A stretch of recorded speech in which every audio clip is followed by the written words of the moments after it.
오늘 서울은 이렇게 한방눈이 펑펑 내리는데 도쿄는 지금 20도라고 하더라고요. 아 20도라고? 바로 옆 나라인데 이렇게 서로 굉장히 다르구나라고 하는데 이게 또 한국과 일본만 다른 게 아닙니다. 일본 안에서도 나라가 정말 같은 나라가 맞나 싶을 정도로 되게 다른 모습을 볼 수 있는데요. 그럴 것 같아요. 네, 오늘 일단 첫 시간인 만큼 네. 일본이라는 나라가 어떤지 좀 개괄적으로 조금 이렇게 살펴보면서 네네. 게다가 저희는 이제 기본적으로 이제 도쿄 특파원을 일본에서 5년 정도를 이제 취재를 하고 왔고 아 네네. 지금도 저희 이제 가족들은 다 일본에 있기 때문에 아. 제가 이제 매달 왔다 갔다 하면서 네네. 아직도 계속 이제 생활을 하고 있거든요. 그래서 책에서 보는 그런 어떤 뭐 일본 경제 이런 거보다는 제가 직접 취재해보고 가보고 아니면 생활해보고 그러니까요. 사서 먹어보고 하는 그런 어떤 일본의 실생활 경제를 위주로 좀 이렇게 소개를 해드리고 싶습니다. 실제 관광 여행 뭐 이런 수준이 아니라 아예 그냥 거기서 거주를 하고 계신 거니까. 그렇습니다. 네, 그래서- 진짜 백 얘기 들을 것 같아요. 그래서 뭐 일본 경제를 소개하는 코너긴 하지만 일본 경제 여행 혹은 일본 경제 생활 뭐 이렇게 이해를 해주셔도 좋을 것 같은데요. 나중에 맛집도 한번 여쭤보겠습니다.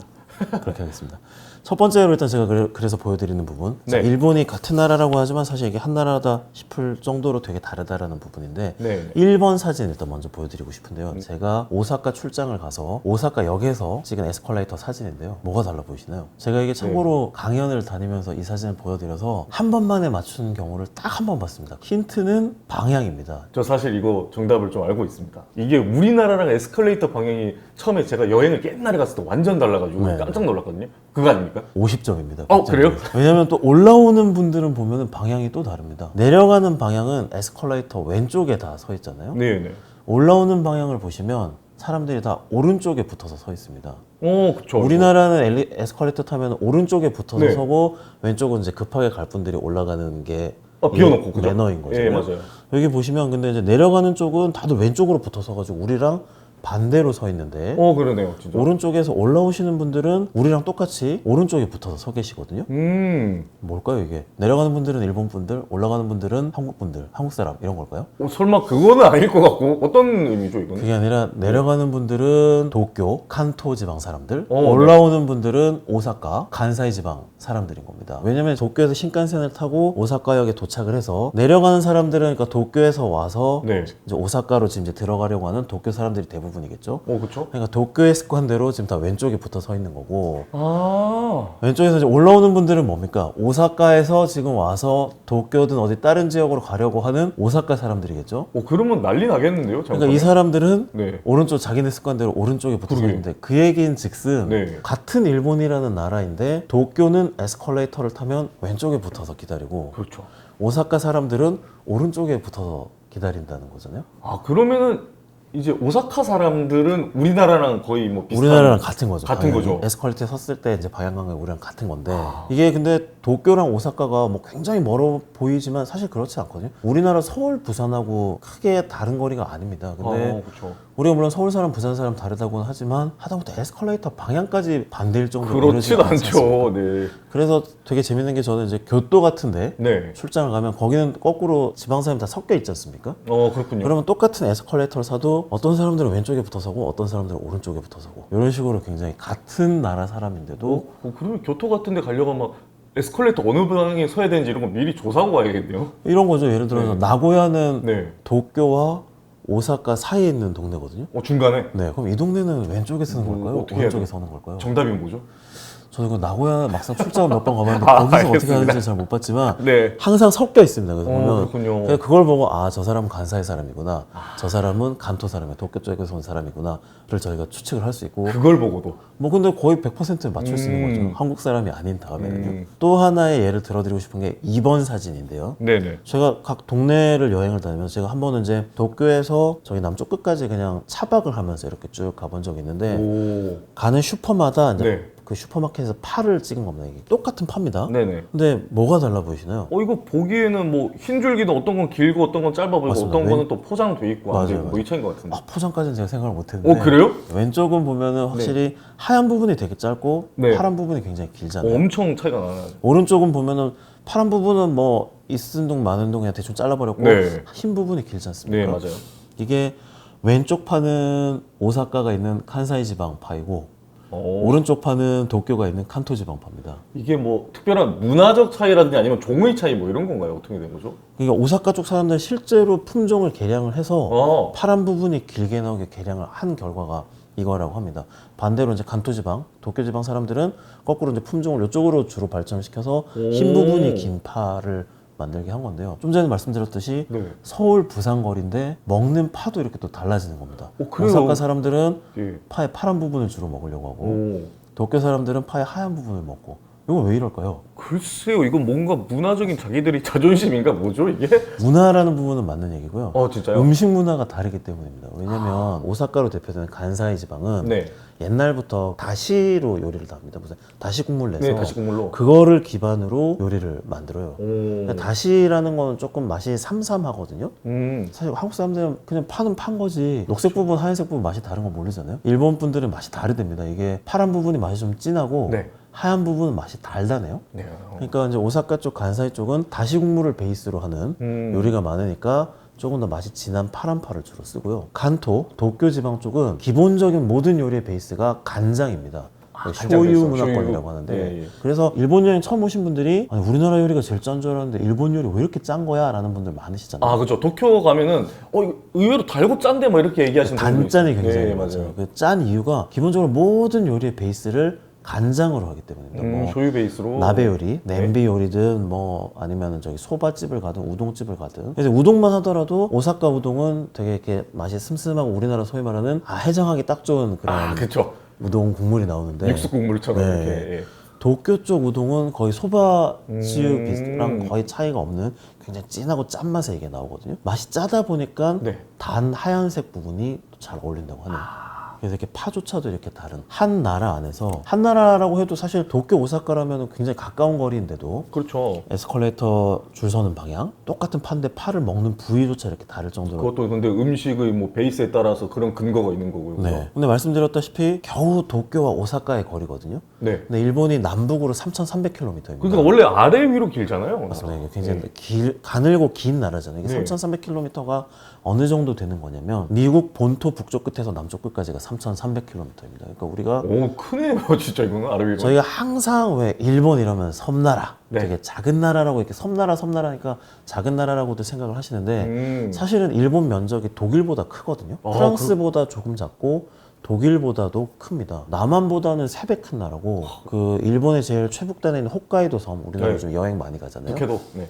북해도가 남한하고 거의 면적이 같고 남한을 전체로 따지면은 일본 전체를 따져서 우리가 3분의 1밖에 안 되는 크기니까 그러니까 일본이 사실은 굉장히 큰 나라인데 네. 동그랗게 큰 거랑 길다랗게 길다랗게 큰 거랑 또 다르잖아요. 네. 문화 차이가 더 커질 수밖에 없지 않습니까? 도쿄랑 오사카가 이 정도로 다른데 그걸 전국으로 확대를 하면 얼마나 다를까요? 자 이제 3번 사진 보여드리려고 하는데요. 도쿄와 오사카는 여기서 정말 일부분에 지나지 않는데 요만큼. 전체로 벌려보시면 이제 이건 무슨 지도냐면 일본인들의 술 취향 지도입니다. 이렇게 술 취향. 술 취향. 똑같은 네. 이제 저희 사케, 네, 저희 네. 정종이잖아요. 사케를 먹는데 왜 사케도 종류가 있지 않습니까? 이게 드라이한 맛. 일본말로는 소위- 카라쿠치라고 하는데 카라쿠치, 소위 말해 좀 센 거. 센 거. 예. 약간 우리나라 소주에 더 가까운 맛. 음. 이 카라쿠치가 있고 아니면은 일본 사람 약간 달달한 맛. 네. 일본 이제 아마구치라고 하는데 이 달짝지근한 사케가 있거든요. 네네. 이 취향도를 나타낸 건데 네. 보시면 전반적으로 뭐 일본 사람들 드라이한 술을 좋아하긴 합니다만 대체로 간토 지역으로 갈수록 좀 이렇게 드라이한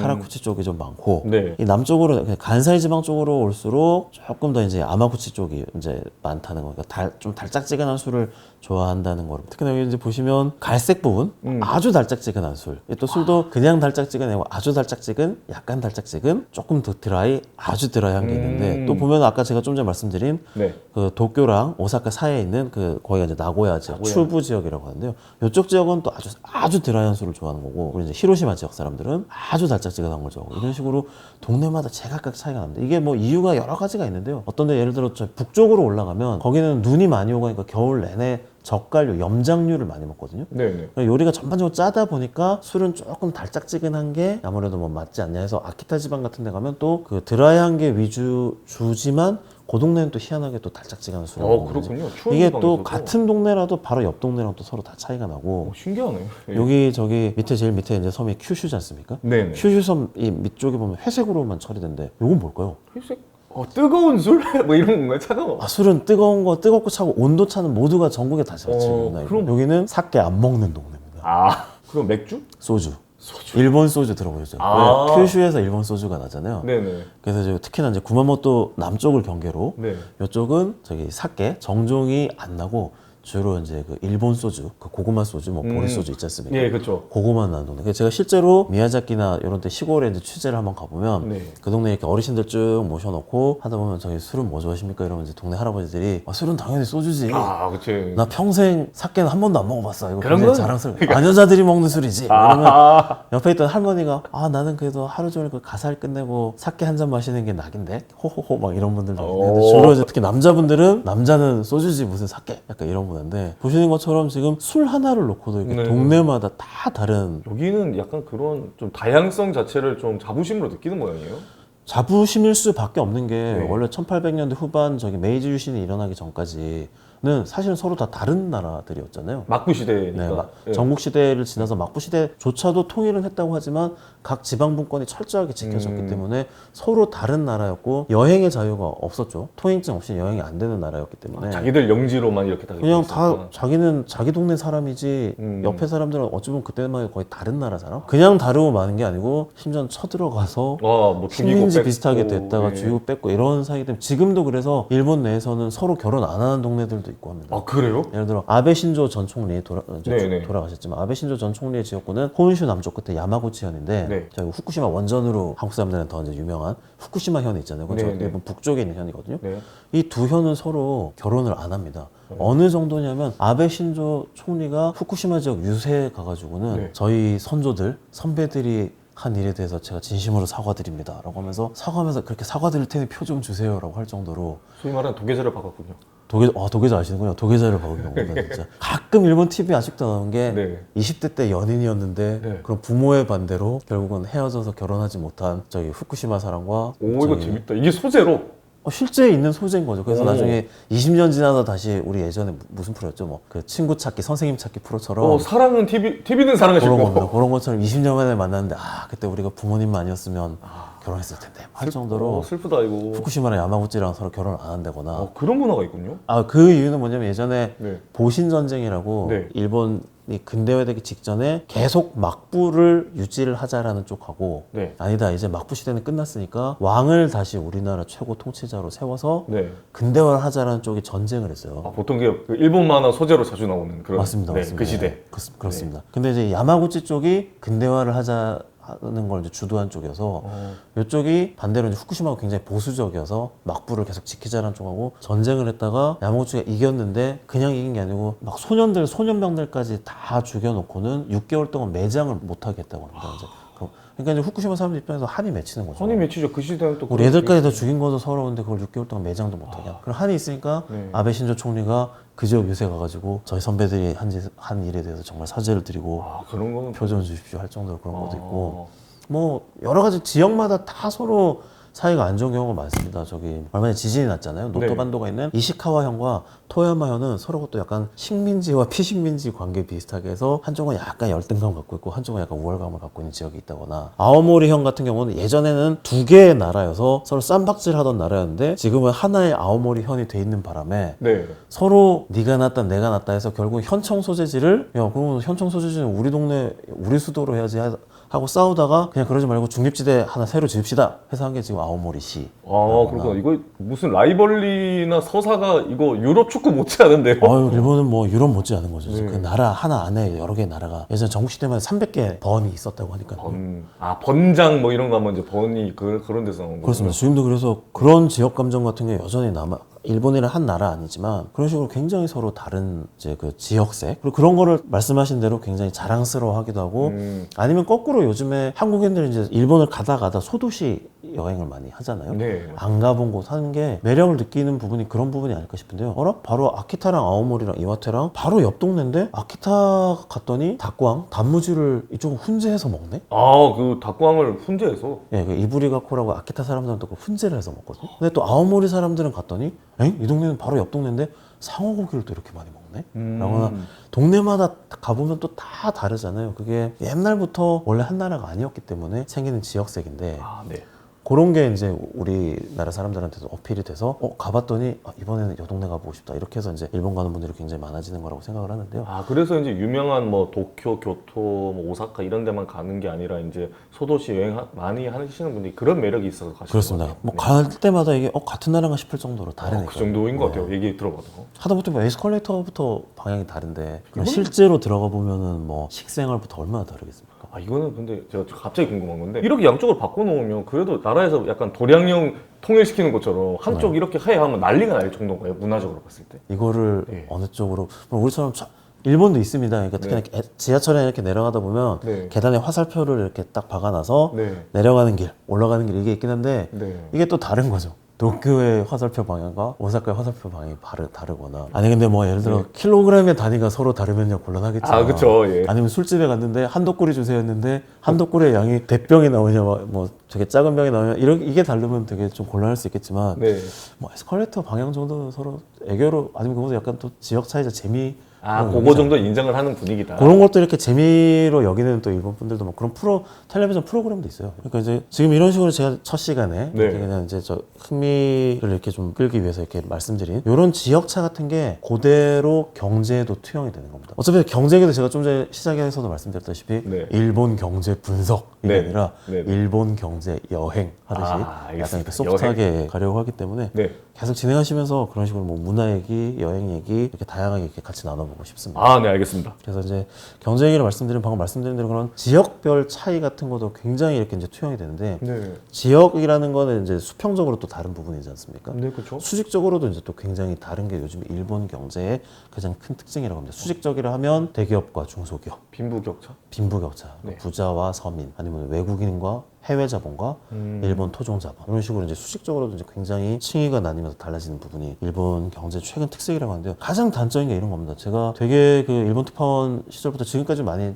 받는 질문 중에 하나가 네. 일본 경제가 지금 살아나는 겁니까? 안 살아나는 겁니까? 이거거든요. 일본 경제 하면 제일 많이 떠올리시는 게그 잃어버린 30년 장기 네. 침체잖아요. 저는 이제 그두 가지로 좀 분류가 되는 것 같은데 말씀하신 그 이전에 정말 화려했던 버블 경제 시절 80년대에 제가 정말 좋아하는 광고가 그 코카콜라 광고거든요. 네. 그거 정말 유명한 광고잖아요. 저 유튜브에서 한번 다룬 적이 있는데 우리나라로도 와서 네, 그 우리나라에 그대로 이제 네. 모티브로 해서 그렇게 했는데 저는 그 뮤직비디오랑 노래를 아직도 좋아하는데 네. 그게 전형적인 화려했던 일본을 상징을 했다고 치면 지금 일본은 약간 쇠퇴기라고 부를 정도로 좀 잃어버린 몇십 년 이렇게 두 가지로 생각이 들거든요. 맞습니다. 네. 일본이 이제 30년 동안 계속 쇠퇴했다. 요거를 가장 단적으로 보여주는 게 한동안 그 화제가 됐었는데 30년 동안 월급이 안 오른다는 거잖아요. 아, 맞아. 그런 얘기 들었어요. 막 월급이 오르지 않는 나라예요. 물론 예를 들어서 소니로 입사를 해서 이분이 이제 뭐 과장되고 차장되고 부장되고 임원 되신 분의 그 연봉이 30년 동안 안 올랐을 리는 없죠.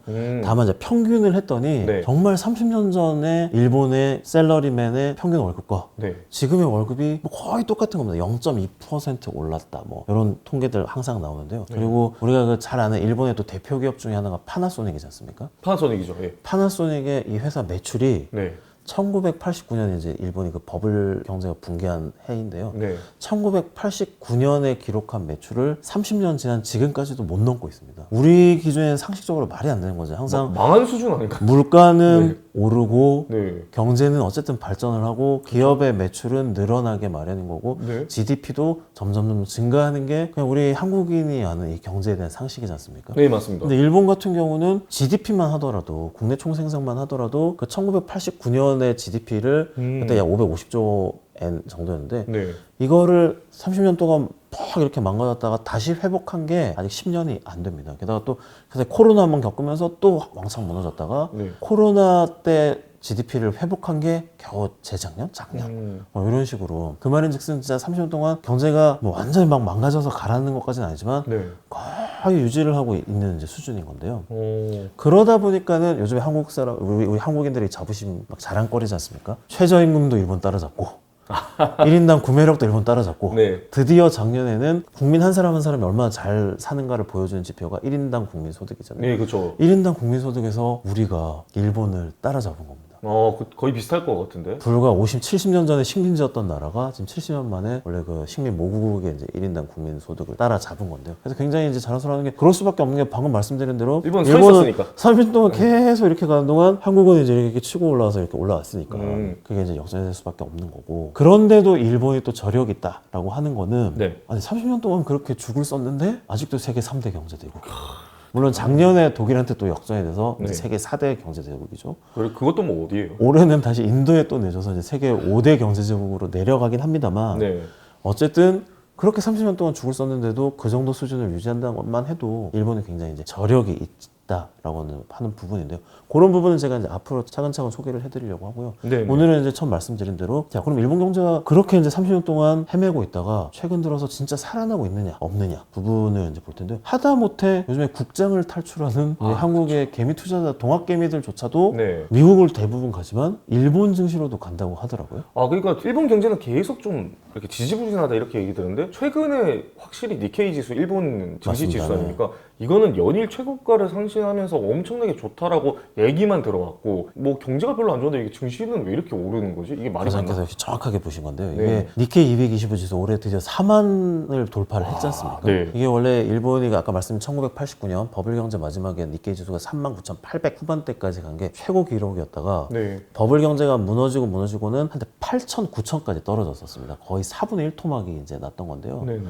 그대로 뭐 일본 경제가 30년 동안 계속 야 이번엔 정말 회복할 거야 이번에 회복할 거야. 특히나 2013년 그 아베 신조 전 총리가 집권하면서 아베노믹스를 해서 이제 경제를 막 맞아요. 했을 예. 때만 해도 와 2만도 돌파했다 뭐 3만도 돌파했다 했지만 설마 4만을 돌파할 거라고는 4만? 아무도 예상을 못했는데 다시 이제 그게 또 깨져가지고 지금 이제 3만 후반대에서 움직이고 있긴 합니다만은 네. 어쨌든 우리 코스피가 제가 기자를 처음 입사했을 때나 지금이나 별반 차이가 없는 거에 비교하면은 굉장히 큰 변화인 거잖아요. 3천 잠깐 봤다가 이렇게 내려오는 맞습니다. 건데. 근데 말씀하셨다시피 주가 지수가 저렇게 치솟으면 경제 잘 돌아가는 거 아니야? 라는 당연히, 게 예. 일반적인 상식인 거지 않습니까? 네네. 게다가 나라 경제가 좋다는 건 뭘 보면 알 수 있을까요? 대표적인 기업 실적 아닐까요? 네, 기업 실적이죠. 실적은 당연히 또 주가하고도 관련될 수 있는 맞습니다. 거고. 주가가 결국은 뭐 실적이 한 6개월 이제 앞에 선행 지표라고도 하니까요. 네, 그렇죠.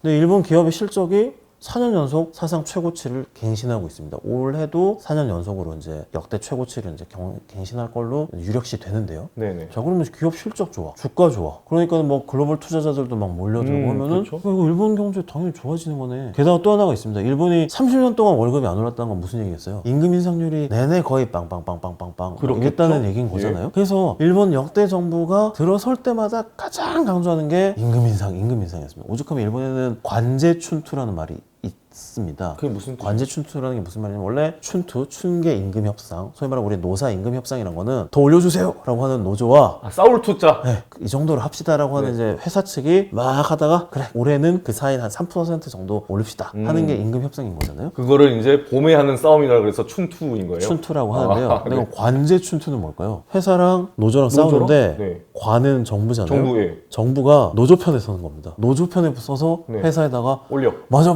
니네 좀 올려줘라고 네. 하는 걸 관제춘투라고 합니다. 오. 왜냐면 역대 모든 정부가 제발 임금 좀 올려라고 하는 게 그냥 연례 행사처럼 돼 있기 때문에 관제춘투라는 말이 나오는데 결국 못 올렸잖아요. 그 말인즉슨 관제춘투를 했는데도 못 올렸으니까 30년 동안 계속 임금이 거의 똑같겠죠. 안 올랐겠죠. 그 이유가 그래도 당연히 있을 것 같은데요. 이유가 네. 뻔합니다. 뭐냐면은 기업 물론 저희는 월급쟁이니까는 월급이 오르는 게 좋긴 합니다. 물론이죠. 과장님께서 사장님이라고 이제 생각을 해보시면 네. 물론 사장님이니까 당연히 자기 직원들 많이 올려주고 싶겠죠. 근데 올려주려면 어떻게 해야 될까요? 기업이 돈을 많이 벌어야죠. 맞습니다. 회사가 돈을 벌어야죠. 자, 근데 회사가 돈을 버는데 벌긴 벌죠. 왜냐면 아까 말씀드린 대로 사상 최대 이익을 계속 낸다고 말씀을 하셨잖아요. 근데 이게 나라가 어떻게 될지를 모르니까 네. 번 돈을 월급을 올리거나 설비 투자를 하기보다 계속 쌓아두고 있는 겁니다. 왜 우리나라 IMF 때 보면은 내부 유보, 소위 말하는 이제 유보금으로. 당장 손에 든 돈이 없으니까는 네. 흑자 나는데도 도산하고 이런 경우 굉장히 많았잖아요. 그때는 그랬죠. 예. 일본은 벌써 동일본 대지진이죠. 그러니까 네. 자연재해가 언제 일어날지 모르죠. 글로벌 금융위기 그 전에 10년 전에 또 있었죠. 10년마다 뭐가 한번 나라가 휘청했다가 하기 때문에 일본 기업가들은 우리나라는 먼지 무슨 일 하다못해 내일 당장 후지산이 분화해서 폭발하고 간토 지역에 대지진이 나는 쓰나미가 확률이 오고, 예. 70%거든요. 일본은. 진짜요? 그게 왜냐면 향후 20년 이내에 관토 지역의 그 수도 직하 지진이라고 하는 게 제일 무서운 지진인데요. 네. 이게 빵 터지면 후지산이 분화할 가능성도 있는. 아. 그래서 뭐 100만 명이 죽을 수 있다. 뭐 이런 이제 제일 무서워하는 지진이 요건데 일본 정부의 공식 발표입니다. 네. 향후 20년 내에 규모 7 이상의 음. 그 강진, 수도 직하 지진이 일어날 가능성이 70%.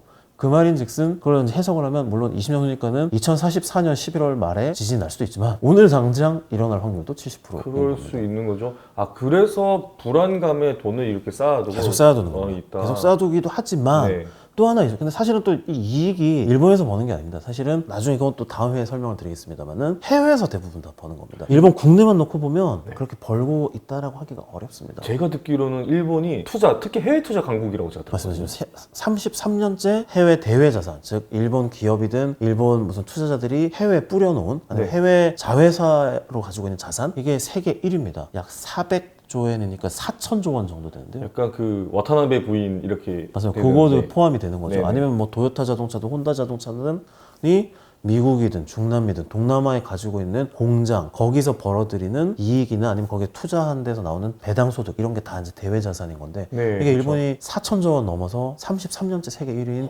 사실은 굉장히 부자 나라입니다. 우리가 계속 일본 한물 갔다라고 네. 하지만 굉장히 부자 나라고 해외에서 엄청 돈을 벌어가지고. 그게 있기 때문에 지금도 30년 동안 그렇게 헤맸는데 네. 계속 세계 3대 경제대국, 4대 경제대국 수준을 유지를 하는 거고요. 약간 근데 이렇게 들리는 게 이제 말씀하신 도요타 자동차 이런 거는 수출 기업이라 가지고 당연히 뭐 엔저 현상 생기면은 수출 기업이 당연히 유리해지는 거니까 돈을 많이 벌 거고 그러면 또 얘기를 들어보면 임금이 안 올랐다는 거는 대기업에서 돈 엄청 많이 버는 그런 기업들은 그래도 좀 올려줬을 것 같은데 중소기업은 전혀 안 오르거나 오히려 깎았을 것 같더라고요. 사실은 대기업도 마찬가지였습니다. 아, 방금 그래요? 말씀드린 대로 해외에서는 잔뜩 버는데 네. 국내에서는 벌이지를 못했습니다. 왜? 똑같은 거죠. 개인 입장에서는 월급이 안 오르니까. 음. 월급이 안 오르니까 소비를 늘릴 수가 없잖아요. 오히려 점점 물가가 떨어지거나 경제가 위축이 되니까 네. 소비를 줄이면 줄이지 늘리지 음. 않잖아요. 월급이 안 오르니까. 네. 자, 그럼 소비를 안 늘리면은 기업의 이익이 늘어날 수 있나요, 없나요? 기업의 이익이 못 늘어나죠. 예. 기업의 이익이 못 늘어나는데 그럼 월급을 올릴 수 있습니까, 없습니까? 없죠. 못 올리죠. 그러니까 다시 소비가 또 안 늘어나는 말 그대로 악순환이 악순환이. 30년째 반복되다 보니까 30년 동안 계속 월급이 안 오르는 건데 네. 그게 그러니까 대기업은 그래도 오른 거 아니에요. 물론 대기업은 상대적으로 많이 오른 측면이 있었습니다만은 그래서 어쨌든 30년째 평균 임금이 그대로라는 거는 사실상 월급이 안 올랐다는 건데 네. 좀 이제 지금 저희가 이 얘기하고 있는 거죠. 일본 경제 살아나고 있다. 자, 니케이 지수 4만 넘었어. 네. 일본 저희 상장 기업들 4년 연속 사상 최대 이익을 내고 있어. 또 그렇죠. 하나가 그렇게 월급 안 오른다 하더니 올해 대기업 임금 인상률이 5.53%. 오, 5%. 33년 만에 최고치였습니다. 5%를 넘는 거를 저도 지난 20년, 30년 통계에서 본 적이 없거든요. 왜냐면 일본 정부가 그렇게 뒤에서 팔 비틀어서 노조와 같이 판을 먹고 관제 춘투로 올려, 임금을 이거 해도 올려. 이렇게. 최고 기록이 그동안 1.8%가 이랬었으니까. 근데 5.53%가 오른 겁니다. 네. 그래서 얼마 전에 퇴임했지만은 저희 기시다 총리 같은 경우에 자기 최대 업적으로 야, 내가 드디어 임금 인상률 5% 넘겼지 않냐. 몇십 년도 아, 안 되던 거를. 본인이 치적이라고 이제 여길 정도로 그렇겠네요. 한 거였거든요. 그래서 일본 경제가 이렇게 이제 살아나고 있잖아요. 네.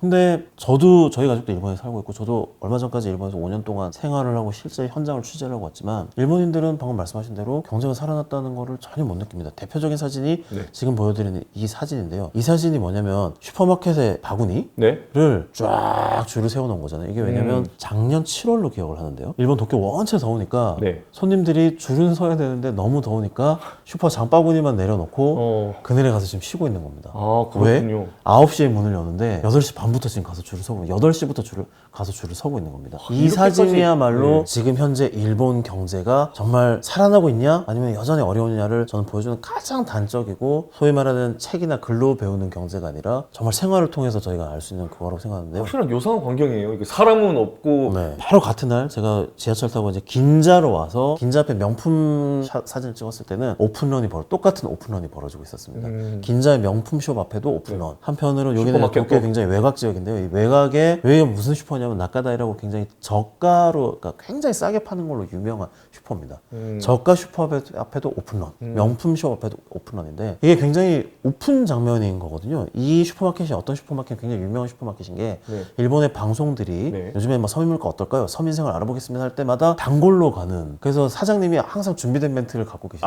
요즘 경제 어떻습니까? 이러면 살라살라살라 그냥 쫙 나오는 베테랑 방송인이시겠네요. 얼마나 베테랑이냐면 네. 딱 가는 원래 슈퍼는 골라 예, 이거다 좋아하고 막 그 소비를 자극하는 신나는 음악이 나오잖아요. 네. 그래서 딱 카메라 되는 순간 야 꺼! 이러면 나이트클럽 DJ가 음악 끄듯이 배경음악보다 싹 다 끄고 방송할 수 있도록 할 정도로 굉장히 훈련이 돼 있는데 네. 그렇게 유명하다 보니까 도쿄뿐만 아니라 주변에 사이타마, 치바, 지하철로 1시간 걸리는 지역에서까지 손님들이 오세요. 특히나 이날은 일요일 아침 9시가 되면 매장 앞에 모든 물건을 100엔에 파는 특가 와, 판매 말도 안 돼. 세일입니다. 100엔은 우리 돈은 이제 900원이거든요. 네, 그렇잖아요. 근데 야채뿐만이 아니고 무슨 뭐 공산품도 전부 다 100엔에 파는 게 있다 보니까 네. 이렇게 오픈런이 벌어지는 거예요. 그럼 이분들은 이게 즐거워서 할 리는 없었어요. 제가 이날 안 그래도 낙가다이 사장님한테 요즘에 저 일본 경제 니케이 지수도 막 4만 넘고 기업도 이익도 많이 나고 해서 월급도 많이 오른다는데 어떠세요? 라고 질문했다가 과장 조금 보태서 맞을 뻔했습니다. 사장님한테. 그런 소리 하지 말라고 뭐 이런 식으로. 그 정도 수준이 아니고 어떤 거냐면 한번 보소 뭐 이런 거죠. 자, 이 앞에 이 지금 광경이 사진 찍으세요. 이걸 보십시오. 이거 지금 일요일 아침 9시 이제 하루 제대로 쉬어볼 거라고 원래라면 늦잠 자고 싶고 이런 날인데 네. 아침 8시부터 이 땡볕에 싼거 나와가지고 사보겠다고. 줄을 서 있는 이게 뭘로 보이냐. 돈 몇 푼 그러니까 10엔 20엔 아끼느라고 사이타마는 어디서 지하철 1시간을 타고 그러니까. 와서 이 앞에 줄을 서가지고 하는 상황인데 이 줄이 원래는 50m 정도였는데 네. 최근 들어가지고 150m 막 200m 세네 3배 4배 길어졌다. 그런데 지금 너 일본 경제가 좋다고? 어디서 이런 소리를 하고 있어? 막 이런 얘기가 그럴만 하겠네요. 제가 그 이날 가가지고 실제 주부분 한 분을 이제 모시고 인터뷰를 했을 때도 네. 일본 경제 좋아지는 건 느끼시나요? 했더니 저를 한참 이렇게 보더니 월급이 안 올라가지고 저 지금 지난달까지 뭐 4개 사던 거 지금 3개 사고 있는데 무슨 월급이 올랐다는 겁니까? 기사님 약간 그 사람들 보기엔 약 올리러 가는 것처럼 보이죠. 그렇게 보이는 거죠 진짜. 그래서 안 맞고 온 게 다행일 정도다 네. 싶을 정도인데 물론 이런 건 있을 수 있죠. 그럼 또 일부 지역에 물론 서민 지역에 뭐 국한된 얘기 아니냐라고 할 수가 있는데 자 일본 경제가 이렇게 되게 살아나고 있다 잘 나가고 있다 반면에 실제로는 그렇지 않다라는 거를 네. 그냥 멀리 갈 것도 없이 제가 그래프 하나로 네. 다 설명을 드릴 수가 있습니다. 자 여기 실질 임금 그래프인데요. 네. 실질 임금이 뭐냐면 소위 말해서 임금 인상의 물가 상승분을 오늘? 반영을 해서 그렇죠. 진짜로 내가 살수 있는 구매력이 구매력이요. 얼마가 늘었나 하는 건데요. 네. 이게 일본이 2022년 4월부터 올해 5월까지 26개월 연속 마이너스였습니다. 그러네요, 진짜로. 26개월 연속 예. 마이너스라고 하면은 월급이 2년 넘게 자기 실제로 살 수 있는 구매력이 떨어졌어요. 계속 줄어든 겁니다. 네, 그렇죠. 올해 6월, 7월 2달 동안 드디어 실질 임금이 한번 반짝 플러스가 됐었는데요. 네, 그래프 보니까 이게 쭉 올라갔다가 이렇게 또 내려가고 이렇게. 그게 6월이 일본이 하계 보너스 기간이라서 그런 거고 8월은 다시 마이너스로 돼서 9월도 또 마이너스입니다. 보너스 기간 때 잠깐 돈이 확 들어오니까 네. 이거 했다가 또 다시 이제 그러면 원점으로. 맞습니다. 근데 방금 말씀드렸잖아요. 그 기시다 총리의 최대 치적이라고도 했고 네. 그리고 일본 경제가 살아난다는 가장 근본적인 근거 중에 하나가 야 봐 임금 인상이 올해 5%가 넘었어. 5.5%. 예. 33년 만에 최고치였어라고 했는데 실질 임금이 마이너스라는 건 무슨 얘기일까요? 5% 올랐어도 실제 물가는 더 올랐다는 이런 거죠. 임금 인상률이 33년 만에 최고를 기록해도 물가 상승률이 33년 만에 최고를 기록하면 결국은 거기서 거기라는 얘기인 거잖아요. 지금 바로 그 얘기거든요. 네. 아까 게다가 대기업 말씀을 하셨지만 일본 기업이 약 300만 개 중에 99.7%가 중소기업입니다. 그중에 중소기업들이 고용하는 사람들이 약 70% 정도입니다. 일본의 그 생산인구 중 60-70%를 중소기업이 고용을 하는데 그 말인 즉슨 아까 5.53%라는 건 일본 대기업 수치거든요. 중소기업은 거기에 훨씬 미치지를 못합니다. 그래서 이제 다음 또 지금 새로 들어서 이시바 정부 총리 정부의 또 과제는 중소기업도 그만큼 올리겠다 하는 건데 그래서 제가 들은 게 이거가 아마 막 상통하는 얘기인지는 모르겠는데 일본 정부가 자민당 쪽에서 뭐 최저시급을 뭐 40% 인상하라든가 뭐 이런 얘기도 맞습니다. 이게 일본에서도 되게 화제가 되는 게 야 우리가 한국보다 최저임금이 낮아 이건 말이 안 되잖아 해서 2030년까지 전국 평균 일본은 지역별로 최저임금이 다르거든요. 아무튼 그래요? 전국 평균을 1,500엔 우리 돈으로 한 15,000원 정도까지 올리자는 게 일본 정부의 목표지만 과연 그게 될지 그 현실적인 문제가 또 있는 지금 30년 동안 월급이 안 올랐는데 네. 지금 한 1,000엔 조금 넘습니다만은 뭐 이걸 지금 갑자기 50%를 올린다고? 라는 거를 대부분 안 믿고 있는 거죠. 보셨다시피 일본 사람 대부분은 다 중소기업에서 일하는 서민들인데 99%가 이 사람들은 전혀 경제가 좋아지고 뭐 월급이 올랐다는 부분을 못 느끼고 있다는 점에서 일본 경제가 그럼 과연 진짜 이게 살아나고 있는 것인가? 그럼 또 말씀하실 수 있죠. 야 그럼 니케이 지수 4만 넘은 건 뭐야? 그러니까 이건 좀 이상하잖아요. 그래도 일본 기업 상장사 그 영업이익이 사상 최대 4년째 사상 최대라며 그렇죠. 라고 하실 수 있잖아요. 근데 이것도 잘 보셔야 되는 게 원래 기업은 계속 늘긴 하는 거지 않습니까? 네. 이게 4년 최고라는 건 뭐냐면 코로나 때문에 잠깐 끊겼을 뿐 2013년에 아베 신조 총리가 집권을 하면서 네. 아베노믹스라는 대규모 경기 부양책을 막 펼친 게 뭐냐면 엔화 가치와 금리를 인위적으로 낮춰서 소위 말해서 기업이 돈 많이 벌기 쉽게 해놓은 환경을 만든 거였습니다. 슈퍼 양적 하나 맞습니다. 거죠. 맞습니다. 예. 그건데요. 그래서 일본 기업이 실제로 그때 많이 벌었어요. 그래서 아베 신조 총리 집권기 아베노믹스 이후에 일본 기업 실적을 보면 매년 사상 최대치를 기록하고 있습니다. 그렇죠. 그게 그러니까 이번에 4년 연속 상장사 사상 최대라는 거는 뭐 별스럽게 새삼스러울 게 아니라 다만 코로나 때문에 잠깐 끊겼던 게 다시 유지가 되는 부분이고, 어쨌든 그래도 기업이 돈을 많이 번 거는 맞잖아 라고 하실 수 있지만, 그게 방금 말씀드린 대로 지금 현재 일본은 N고를 피해서 엔화 가치가 너무 높아져서 수출 경쟁력이 너무 떨어지니까 생산 시설을 거의 절반 가까이 해외로 옮겨놨습니다. 해외에서 그래서 많이 벌어서 있다 보니까 그게 어쨌든 국내 연결 재무제표를 했을 때 합산이 돼서 상장사 이익이 사상 최대인 거지. 일본 국내로만 봤을 때는 이 지금 실질임금이나 이런 그래프가 보여주는 것처럼 여전히 계속 그렇게 침체를 과연 벗어나지 못하고 있는 부분이 있는 거고요. 그렇군요. 또 그렇게 말씀해 주시죠. 어쨌든 국내에서 벌든 해외에서 벌든 일본 기업인데 네, 그렇죠. 해외에서 벌어서 많이 갖고 들어오면 이게 다 결국 일본에 일하는 나의 파이가 커지는 거잖아요. 근데 또 그게 그렇지 않습니다. 일본 기업들이 안 갖고 들어옵니다. 왜냐면 갖고 들어와서 국내에 투자를 해봐야 국내 시장이 안 사니까. 그렇기도 하고. 해외에서 지금 매년 일본이 한 20조, 30조 엔, 네. 한 200조, 300조 원 벌거든요. 네네. 그 절반 이상을 현재 재투자하거나 현지 돈으로 그대로 묶어둡니다. 엔화 가치는 점점 떨어지는데 엔화 지금 해외에서 달러로 갖고 있으면 달러 가치가 오르니까. 그렇죠. 지금 워낙 그 말씀하신 대로 엔저 자체가 너무나 거의 제로금리 수준이잖아요. 맞습니다. 그래서 엔저가 지금 굉장히 문제고, 제가 오늘 받는 바로는 900원 정도 이렇게 했던 거. 그렇습니다. 네. 일본 엔화 가치가 계속 100엔 지금은 정도가 뭐 900원 뭐 한때 정도 1,400원까지 올라갔던 게 지금 이제 900원, 한때 800원 선까지 때까지도 떨어졌는데 네. 그런 식으로 지금 이제 돼 있지 않습니까? 그래서 단적으로 일본 경제 살아났나 안 살아났나, 일본이 잃어버린 30년 탈출했나 안 탈출했나를 저희끼리 이렇게 고민할 필요도 없고요. 일본 정부가 매달 발표를 합니다. 자기네 나라의 경제 상황이 어떤지를 매달 발표를 하는데 네. 거기에 보면 10년 전부터 우리나라가 디플레 상황이다 라고 박은 이후에 최근은 매월 디플레에서 완만하게 디플레를 벗어나고 있는 중이다라고 하지, 디플레 탈출했다라는 말은 아직 못하고 있습니다. 계속 그냥 뜨뜻미지근하게 이렇게. 기시다 총리가 사실은 네. 니케이 지수가 4만을 넘고 상장사 이익이 사상 최대를 기록하고 임금 인상률이 5% 넘고 했을 때 자기의 마지막 지적으로 사실은 넣고 싶어 했던 게 드디어 일본 경제는 디플레를 탈출했다라는 선언을 하고 싶어 했습니다. 하지만 끝내 못했던 거죠. 왜? 아닌 건 아닌 거니까. 그렇죠. 아무리 안 되는 치적으로 거 안 되는 거니까. 포장하고 싶어도 아닌 겁니다. 마지막 하나 남았습니다. 니케이 4만은 그럼 뭐냐? 자, 근데 보시면 일본 증시를 움직이는 주체가 방금 말씀드린 일본인이 아닙니다. 일본 증시의 60%를 해외 투자가들이 가지고 있습니다. 특히나 이번에 4만이 넘었을 때 굉장히 중요한 이벤트가 하나, 두 가지가 있었는데요. 하나는 워렌 버핏, 투자 현인 워렌 버핏이 네. 작년 초에 일본 5대 종합상사 지분을 자기가 사가지고 있다. 점점점 늘릴 것이다. 네. 실제로 지금 뭐 거의 8%까지 이제 늘려놨는데요. 네. 그러면서 일본 경제를 자기가 굉장히 유망하게 보고 있기 때문이라고 인터뷰를 하면서 굉장히 이렇게 얘기를 했었습니다. 좋은 거 아닌가요? 좋은 거죠. 네. 그랬더니 어떤 변화가 있었냐면, 그동안에 글로벌 자금들, 특히나 네. 해외 연기금이나 해외 어떤 저런 기관 투자가 자금들은 일본을 되게 패스하는 경향이 강했습니다. 차라리 중국까지.